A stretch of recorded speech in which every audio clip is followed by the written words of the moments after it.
আগামী ৪৮ ঘন্টার মধ্যে নির্ধারিত হবে বাংলাদেশের ভবিষ্যৎ। এখন যে পরিস্থিতি চলমান রয়েছে সেই পরিস্থিতির কি হবে সেটা জানা যাবে আগামী ৪৮ ঘন্টার মধ্যেই।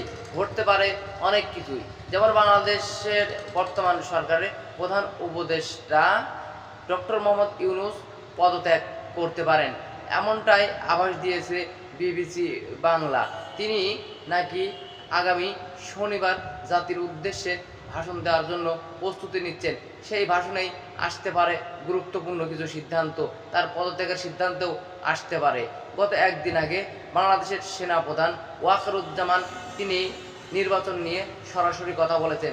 সেক্ষেত্রে মানুষ ভাবছে যে এই সেনাবাহিনীও তলে তলে অনেক কিছুই করতে পারে, না হলে এমন করে সেনাবাহিনীর প্রধান নির্বাচন নিয়ে কথা বলতে পারে না। অন্যদিকে ইশরাক হোসেনের মেয়র হওয়া নিয়ে চলছে ঝামেলা, আরও অন্য অন্য দাবি দেওয়া রয়েছে। এই বিএনপি দাবি করছে যে এনসিপি তথা ছাত্র উপদেষ্টাদের পদত্যাগ, অন্যদিকে এনসিপি দাবি করছে যে যারা বিএনপিপন্থী উপদেষ্টা আছে তাদের পদত্যাগ। সব মিলে একটা ঘোলাটে পরিস্থিতি দেশে বিরাজ করছে। আগামী ৪৮ ঘন্টার মধ্যেই বোঝা যাবে যে দেশে কি হতে চলছে, দেশের ভবিষ্যৎ কি।